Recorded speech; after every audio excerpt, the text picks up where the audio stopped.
مدرسہ بیت العلوم کونڈوا پونے اس official channel کو سبسکرائب ضرور کریں۔ یاد رکھیے، اس سے کسی ایک شخص کو نہیں، پورے مدرسے کو فائدہ ہوگا اور آپ کو اجر عظیم ملے گا۔ ایک خصلت تو یہ بتائی، الذین ینقضون عہد اللہ، یہ جو برے لوگ ہیں جہنمی، یہ کون ہوں گے، کیا کریں گے؟ تو اے مسلمانوں، تم کیوں ان کے اندر شامل ہوتے ہو، وعدہ خلافی کرتے ہو؟ تو فرمایا یہ لوگ اللہ کے عہد کو پختہ کرنے کے بعد توڑ دیتے ہیں۔ اللہ تعالیٰ کے عہد میں وہ عہد بھی داخل ہے جو ازل میں اللہ تعالیٰ کے ساتھ ہوا تھا، میں تمہارا رب نہیں ہوں، مجھے ایک مانو گے؟ کہ ہاں مانیں گے، بھلا۔ اور تو یہ کفار و مشرکین نے وہ عہد توڑ ڈالا، اور وہ تمام عہد بھی اس میں داخل ہے جن کی پابندی عہد لا الہ الا اللہ کے ضمن میں انسان پر لازم ہوتی ہے، کیونکہ کلمہ طیبہ لا الہ الا اللہ محمد الرسول اللہ دراصل ایک عظیم معاہدے کا عنوان ہے، جس کے تحت اللہ تعالیٰ اس کے رسول صلی اللہ علیہ وسلم کے بتلائے ہوئے تمام احکام کی پابندی اور جن چیزوں سے روکا گیا ہے ان سے پرہیز کا عہد بھی آ جاتا ہے۔ جیسے دولہا، میں نے قبول کیا، ہو گیا، کھانا نہیں دے رہے تم، ذرا راشن بھرو، اور میں نے کب بولا تھا میں دوں گا؟ قبول کیا، اس میں سب آیا۔ ایک مکان کا بندوبست کرو، کب تک باپ کے گھر پہ پڑی رہوں گی؟ اور میں نے کب بولا تھا؟ قبول کیا، اس میں سب آیا۔ کیا آیا؟ ہاں، ایک بغیر صفحے کی اور سن لو۔ ایک تھے بیچارے محدث، بعض جب پڑھنے پڑھانے میں لگتے نا ان کو سمجھتا نہیں۔ امام مسلم رحمۃ اللہ علیہ بیٹھے ہوئے تھے، بہت بڑے امام تھے، کسی نے کھجور کا ٹوکرا لا کے ہدیے میں دیا، ایک کھایا، دو کھایا، تین کھایا، ادھر ٹوکرا ختم، ادھر حضرت ختم۔ انتقال اسی سے ہوا، وہ کھجور کھانے سے انتقال ہوا حضرت کا، امام مسلم، اتنے بڑے امام۔ تو بعض لوگوں کو کچھ نہیں پڑی، 53 سال کی عمر میں علامہ انور شاہ کشمیری کی شادی زبردستی کرائی گئی دیوبند میں، بھوپال کی ایک کنواری لڑکی دے دی ایک نے، 53 سال۔ کیوں؟ انہیں مجھے یہ پڑھنے پڑھانے سے فرصت نہیں ہے۔ سمجھ میں آیا؟ تو ایسے ایک صاحب پڑھاتے تھے، صبح نکلے مسجد میں گئے، یہ آ رہا پڑھا رہے، وہ آ رہا پڑھا رہے، رات ہوئی، گھر پہ گئے، سو گئے، صبح اٹھے پھر آ گئے۔ بہت فکر ہوئی کہ حضرت کی زندگی میں سنت زندہ کرو، حضرت نکاح کر لو۔ نہیں، کر لیا، ایک نکاح ہو گیا، گھر میں بیوی آ گئی، حضرت کی وہی دھن، وہی معمول، صبح اٹھے حضرت اور پھر جو چلے ہیں کتاب لے کر مسجد میں، تو رات کو واپس۔ گھر میں کوئی ہے، بھوکی ہوگی، پانی، راشن، کوئی خیال نہیں۔ اس نے کہا پانی کا ایک مٹکا تو لا کے رکھو۔ تو دوسرے دن کسی بچے کو بولا ہوگا پانی کا مٹکا آ گیا، دوسرے دن بھی راشن نہیں، کھانا نہیں، پینا، حضرت کو کتاب، بس خالی کتاب۔ بہت دھنی لوگ ہوتے ہیں، الگ الگ لوگ، صبر کا پیمانہ لبریز۔ تیسرے دن جو حضرت رات میں گھسے گھر میں، تو اس نے اٹھایا مٹکا پانی بھرا ہوا اور جو مارا حضرت کے سر پہ، چڑ کے پانی کا مٹکا مارا، تو وہ مٹکا تو پھوٹا، پانی گرا اور منڈیر گلے میں اٹکی۔ تو بھاگے جب واپس ہو تو وہ شاگرد بولنے لگے حضرت کیا ہوا؟ بولے سنت گلے میں اٹکی۔ اس لیے زبردستی کسی کو گھوڑے پہ نہیں بٹھانا، نسترنے کو اپنے کو جانا پڑتا۔ سمجھ میں آیا؟ ہاں، تو یہ بتایا کہ لا الہ الا اللہ محمد الرسول اللہ، یہ بہت بڑا عہد ہے، پورے 60-70 سال کی زندگی کا عہد ہے یہ۔ اس کے اندر اوامر بھی آ گئے اور نواہی بھی آ گئے، نواہی سے بچنا بھی آ گیا۔ سمجھ میں آیا؟ جس کی تشریح میں نے کی کہ صبر علی الطاعہ اور صبر عن العصیان۔ دوسری خصلت یہ بتائی یقطعون ما امر اللہ بھی ان یوصل، یہ ناطے جوڑتے نہیں، ناطے توڑتے۔ اتنی بری چیز ہے ناطے توڑنا۔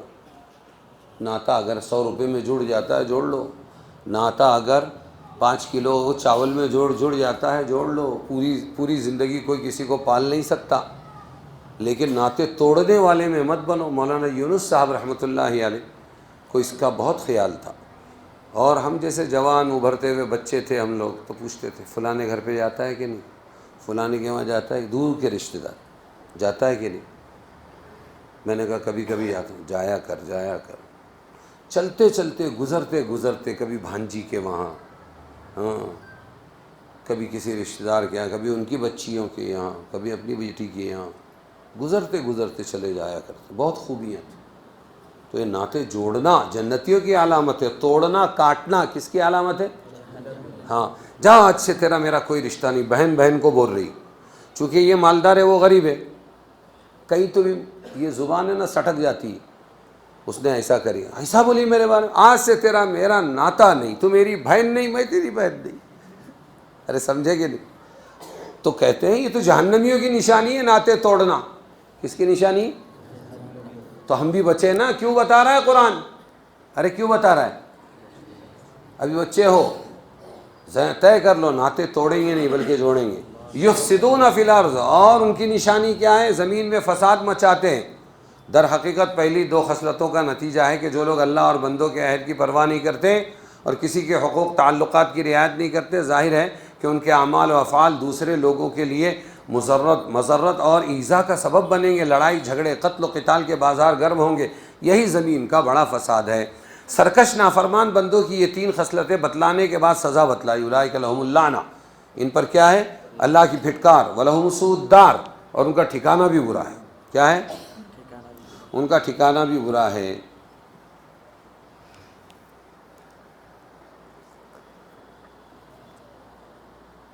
آگے بتایا الذین یوفون بعہد اللہ، یہ جو پہلے بتایا تھا، ولا ینقضون المیثاق، اور والذین یصلون ما امر اللہ بہ ان یوصل، ان یوصل. تو اس سے تعلیمات ملی کہ یہ کام کرنے کے، یہ کرنا چاہیے.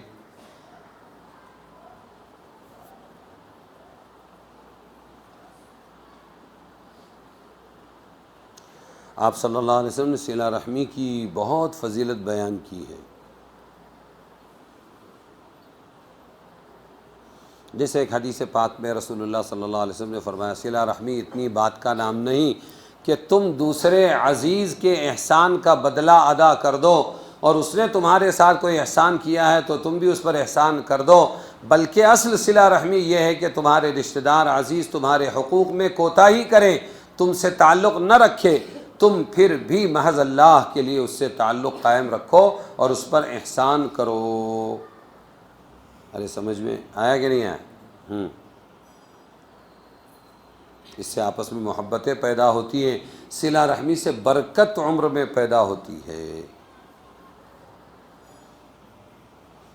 یہ بھی صلہ رحمی ہے کہ ابا کے انتقال کے بعد بڑی صلہ رحمی ہے کہ آدمی اپنے باپ کے انتقال کے بعد ان کے دوستوں سے وہی تعلقات قائم رکھے جو باپ کے سامنے تھے. والذین صبروا ابتغاء وجہ ربہم سے معلوم ہوا کہ صبر کے جو فضائل قرآن و حدیث میں آئے ہیں، صبر کرنے والے کو اللہ کی معیت الگ ہے. معیت کیا؟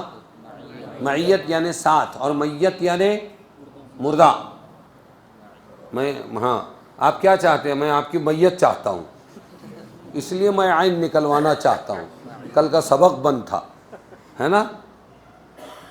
تو ایک جگہ ہمارا رابطہ مدارس کا ایک علاقے میں یہ ہو رہا تھا مشورہ، تو وہاں سے فون آیا، بولے ہم نے جا کے دعوت دی. میں بولا فلانوں کو دعوت دی کہ نہیں دی؟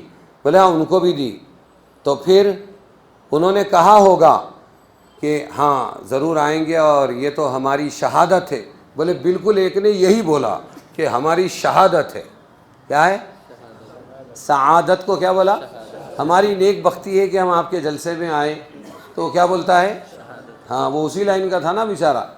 تو بولے ان کو بھی دیے. ایک حساب سے اللہ تعالیٰ بڑائی دے دیتا ہے تو ان کو بھی سلام کرنا پڑتا ہے. مولا انہوں نے کہا ہوگا کہ آپ کے جلسے میں آنا ہماری شہادت ہے. ہاں بولے ایک نے یہ بولا ہماری شہادت ہے. ارے سمجھے کہ نہیں؟ تو معیت کیا ہے؟ ساتھ، اور میت. تو یہ فرمایا صبر کرنے والوں کو اللہ کی معیت اور نصرت و امداد حاصل ہوتی ہے، بے حساب اجر و ثواب ملتا ہے. یہ سب اسی وقت ہوگا جب کہ اللہ کو راضی کرنے کے لیے صبر کیا ہو. سمجھ میں آیا؟ پھر خرچ کرنے کا حکم دیا. پھر یہ بھی کہا کہ برائی کا بدلہ بھلائی سے دو، گناہ ہو جائے تو نیکی کرو. اور پھر یہ بھی کہا کہ یہ قائم رہنے کے جنتیں ہیں، باغات ہیں، اس میں ان کے بچے، ان کے باپ سب داخل ہوں گے.